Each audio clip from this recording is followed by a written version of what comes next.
What's up, guys? I have a special thing today. I have the one and only Dr. Mahlon Kerr is going to get in the car with us, and we're going to talk about, I don't know what.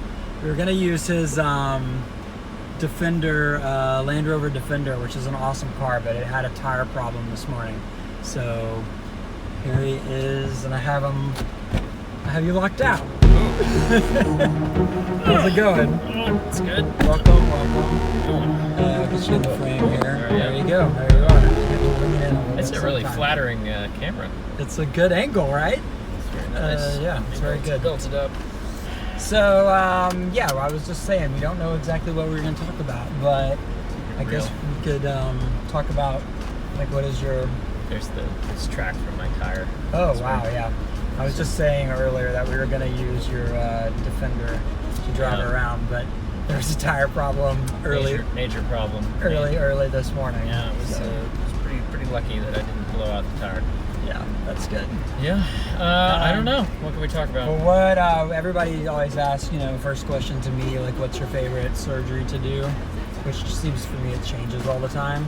But do you have a favorite? Do you have a favorite plastic surgery procedure? Yeah, we were just talking about that. I mean, I like I like my current go-to is a breast aug rhinoplasty combination single operation, and I do a fair amount of those. I did one last week. I'm doing another one tomorrow, and I like it because you get kind of the instant gratification with the breast augmentation, and then you get a little bit more from a just a plastic surgery perspective, a little bit more of like delicate, detail-oriented work with the rhinoplasty, which is a little more challenging. And so, the combination of the two is kind of great. I mean, it really is. I mean, I think it's a good operation for the patients, but then also for us, it's keeps me interested, and So I think you get a little bit of that delayed gratification with the rhinoplasty, but instant gratification with the breasts. I mean, I don't know. I agree. I like that combo too. Yeah, it's good because same thing. Yeah. It's just totally different mind frames, like when you do breast augmentation versus rhinoplasty, because you're doing these little bitty changes on rhinoplasty to make a difference, and then obviously augmentation, it's a bigger sort of change. What do you think? What do you think recovery like? Is it about the same for someone who's thinking, they get a rhinoplasty and breast augmentation? Do you think it's better for them to do both at the same time from a recovery standpoint, or do you think that matters? Well, I think that the recovery from both of them is easy. So a rhinoplasty is annoying in that you got to keep your face dry, and you got a splint on, you can't blow your nose, and your nose feels congested. And breast augmentation is sore, but really not that painful. I think from the main benefit for combination would be with the gain of any kind of lost sort of opportunity, right? So when you think about recovery, if you did them in two separate operations, then you would have two short but two separate recoveries. And the recovery from the rhinoplasty is slightly longer than the recovery from the breast augmentation, because you have a splint on your nose, and you definitely look like you had a rhinoplasty. It's sort of less painful. Yeah, I mean, it doesn't hurt, but but you definitely look like you had your nose done for, you have the splint on for a week, you're usually bruised for about 10 days. I usually tell people with makeup in 2 weeks, you could go to the store and, talk to some person you don't know from Sam, checking you out, and they wouldn't think you'd had an operation. And so that's a little longer time versus, you could do that in probably 3 or 4 days with a breast augmentation, or maybe even 2 days, depending upon, how well you're doing and how sore things are. Right. Yeah. Yeah, I think that's a good point. I mean, it's like you combine, you get one anesthesia, one recovery, really. Yeah. Doing both. So obviously there's, I always say with surgery, like what makes surgery expensive, it's like airplanes, so it's takeoff and landing. Once you're sort of in the air, your fees are pretty stable, and so there is some cost savings from that respect.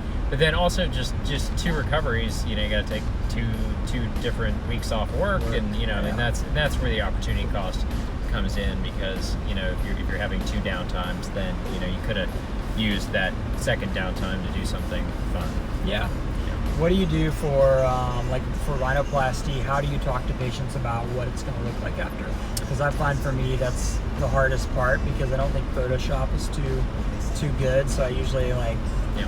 you know, So, photos. you know, we used to use the imaging software, and I felt like it was really inaccurate for noses. Yeah. I felt like it was pretty accurate for breasts, and we don't use it anymore because of that. Because I just felt like people were making decisions that weren't good. Yeah. And so basically, what I'll do is, you know, we'll sit down, look in the mirror together, and I'll just kind of carefully sort of point out the things that are issues. And those things are pretty common, right? So, I mean, most people with rhinoplasty have sort of a few things that bother them. You know, a big hump on the top of their nose, a tip that's round or lacks definition, a bony base or a nose that's too wide, or nostrils that are too wide. And then, of course, there are problems you can have inside your nose, like you can have breathing problems, a deviated septum or something like that. And that's pretty classic. I mean, so pretty much everybody who presents with a rhinoplasty is going to have sort of one of those problems. And so I think that as someone who does a lot of rhinoplasty like you do, it's pretty easy to say, hey, this is what you don't like. Let's look at that in the mirror, and then let's talk about how that's going to look different afterwards. And I agree that photoshopping a result it's not going to be realistic for what your result is. Yeah. I think sometimes it's helpful to have some noses that you like, but rhinoplasty, just like breast augmentation, just like any other operation, you can't just like pick your result out of the catalog. So you have to remember that we have to work with some base anatomy that you have, and we can make modifications to it, but we can't just like build you a brand new nose that's completely different than the one you have. Yeah. Yeah, that's pretty much what I do. Just like have a conversation about it. Like what you like, you know, want different about your nose, a tip, a bridge. What would you do to my nose? I mean, we'd probably take down your little tiny baby bump, and then I'd definitely do some definition to bring my tip together. I have a little baby bump, and my alar cartilages are maybe a little bit big, but it's not a bad nose. I mean, sometimes I'll tell, because I do have like the different components of that you sort of look for in a nose, and sometimes I'll show that to people, and they're like, "What? Wait a minute, I don't want Dr. Kerr's nose." Right. That's what somebody the other day I was pointing out on my nose. I was like, see, you could get a little bit of a break right here. Yeah. And he was like, what have you had done? I'm like, well, I haven't had a rhinoplasty, but if I did, here's what I would do. Yeah, I remember this one girl that was like, definitely don't want your nose. And I was like, no, that's not what I'm talking about. You don't want a Kerr nose? Yeah. But, and I think with rhinoplasty, the key is like the best rhinoplasty is one that really nobody notices. Right. I mean, you don't want this like pinched weird thing happening. No, and it's the disaster. So, I mean, to a certain extent, we want subtle modifications of your anatomy, and you definitely don't want to be, because I can't even watch like TV, because if somebody has like a bad rhinoplasty, it's all I can see, and it's terrible. And there's tons of famous people with horrible rhinoplasties. Anyway, I think that pictures are helpful to kind of point out attributes that you like, but we have to remember that those attributes have to be modifications of essentially what you were born with. So that'll be the next episode, as Kerr will be doing my rhinoplasty, fixing what he thinks is wrong with my nose. Oh my gosh. That'd be a good live surgery. Oh my gosh. Okay, well, anything parting words you think that anyone needs to know? My mom, because she'll is the main person who watches these videos. Hi, Ross.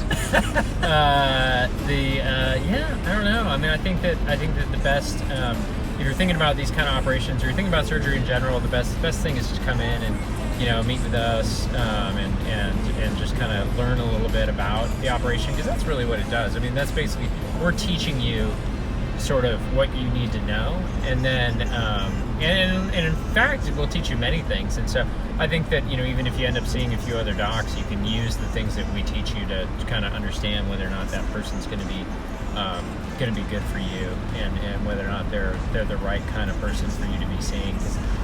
There are a lot of people out there that are not true plastic surgeons, especially in Texas, and you got to be careful. We could have a whole do your homework section. Yeah, we can have a whole. We're dropping it into some other stuff. But in general, those are great operations. I like them. I know that you like them too, and that's why we're such a good fit. That's right. We like the same thing. All right. Well, thanks for joining us today for the cruise, and until next time. That's right. I'm excited. Where's my t-shirt? Oh, I got a t-shirt. Where is my t-shirt? The most important part. We're rolling through some child zones. I'm driving with my knee because I want to show you the t-shirt. We don't want to hit any children. It's very exciting. Oh my gosh, look at this. There you Look at go. this. Oh, it's so soft. It's so soft. I would never give you a not soft t-shirt.